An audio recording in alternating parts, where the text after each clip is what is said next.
건강검진에서 중성지방이 높다는 소리를 들으시면 많은 분들이 삼겹살 먼저 끊으시잖아요. 그런데 의외로 삼겹살보다 먼저 줄이셔야 하는 음식이 있는데요. 빵이나 떡이나 과자, 그리고 면류의 음식, 그리고 액상과당 들어있는 단 음료들 있잖아요. 이런 것들을 먼저 줄이셔야 돼요. 지방 수치가 높은데 왜 탄수화물을 줄이는 걸까요? 그 이유를 이해하시려면 중성지방을 여행용 압축팩이라고 생각하시면 돼요. 우리가 어디 여행을 갈 때 캐리어에 옷을 막 집어넣어서 이렇게 싸는 것보다는 압축팩에 촘촘하게 해서 쌓으면 적은 공간에 훨씬 더 밀도 있게 짐을 쌀 수가 있잖아요. 우리 몸도 마찬가지인데요.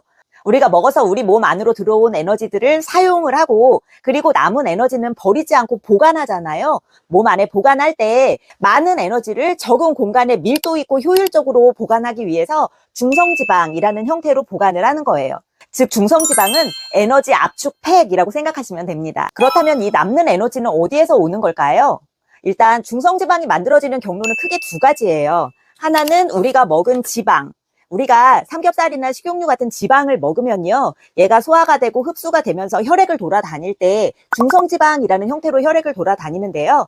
그래서 식사를 하고 나서 금방 검사를 하면 중성지방 수치가 올라갈 수도 있어요. 그런데 이 지방은 혈액을 따라 다니면서 근육 같은 데 에너지로 쓰이고 또 남는 것들은 저장이 되기 때문에요, 공복 상태가 되면 이 수치는 떨어지게 돼 있어요. 그런데 공복 상태에서도 중성지방 수치가 계속 높다면 우리가 먹은 지방에 의해서 높아지는 거 말고 다른 경로를 살펴봐야 되는 거죠. 이때 중요한 게 두 번째 경로인데요. 우리가 탄수화물을 먹잖아요. 그러면 이 탄수화물을 포도당으로 다 쪼개서 일단 에너지원으로 사용을 하고 남은 것들을 저장을 하는데요. 그런데 정제 탄수화물, 빵, 떡, 면, 과자, 그리고 액상과당 들어있는 단 음료들, 이런 것들을 너무 필요 이상으로 자주 많이 먹게 되면 몸에 에너지가 남게 되겠죠. 그러면 우리 몸은 이 에너지를 버리지 않고 당연히 몸 안에 저장하려고 하겠죠. 이 남는 포도당들을 간에서 중성지방 형태로 모양을 바꾸죠. 간에서 DNL, 신생지방합성이라는 과정을 통해서 포도당을 중성지방으로 만든 뒤에 혈액으로 내보내죠. 그럼 혈액 따라 나간 이 중성지방은 근육이나 이렇게 에너지를 더 필요로 하는 곳에서는 에너지로 사용이 되고요. 그리고 또 남은 것들은 지방 조직에 차곡차곡 저장이 되기 시작하는 거죠. 그래서 혈액 속에 중성지방의 수치가 계속해서 높다는 뜻은 대부분은 몸에 사용하고 남는 에너지가 자꾸만 쌓여가고 있다라는 것과 같고요. 지방 조직이 자꾸만 늘어가고 있다라는 것과도 같죠. 그렇다면 중성지방이 높은 게 왜 문제가 되는 걸까요? 중성지방이 물론 500 이상으로 훌쩍 높은 경우는 췌장염 같은 게 올 수도 있어요. 그런데 대부분은 중성지방이 좀 높다고 해서 어디가 많이 아프거나 이렇지는 않거든요.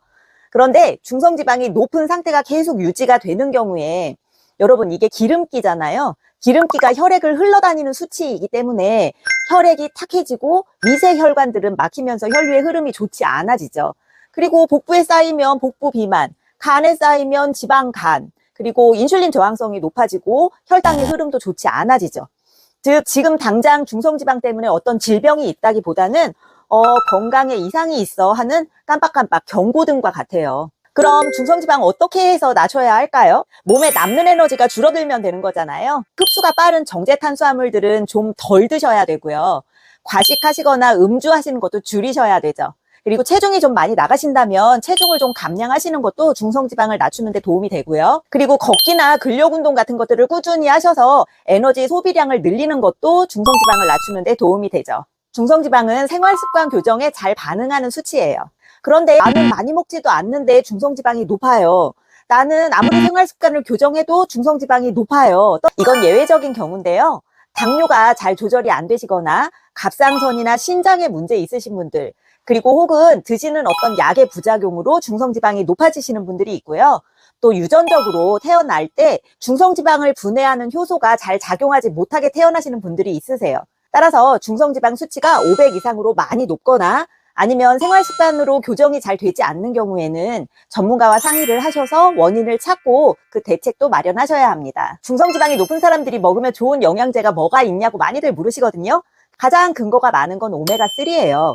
오메가3는 간에서 중성지방을 만드는 걸 덜 만들게 하고 지방이 많이 소모되는 거를 촉진하죠. 그래서 중성지방 수치가 떨어지는 데 도움이 돼요. 그런데 오메가3를 고를 때 주의하셔야 할 점이 있는데요. 오메가3는 우리 몸 전신에 영향을 미치고 오랫동안 머물고 세포막에 껴들어 있잖아요. 그래서 질이 좋지 않은 오메가를 먹는 경우는 몸에 오히려 해로울 수가 있어서요. 그래서 오메가3를 선택하실 때는 꼭 약사님들의 조언을 참고하시길 권해드립니다. 마지막으로 오늘 꼭 한 가지 기억하실 점 짚어드릴게요. 건강검진에서 중성지방 수치가 높게 나왔다면 삼겹살만 끊고서 끝내지 마시고요. 정제탄수화물 먹는가, 술은 얼마나 먹나, 액상, 과당 이런 것들 확인하시고요. 꾸준히 움직여서 몸의 에너지 소비량을 늘리시고요. 중성지방은 내 몸에 남는 에너지를 보여주는 경고등입니다. 이 원리를 기억하시면 무엇을 줄일지 무엇을 바꿀지 쉽게 결정하실 수 있을 거예요. 오늘 영상 도움 되셨으면 구독, 좋아요 눌러주세요.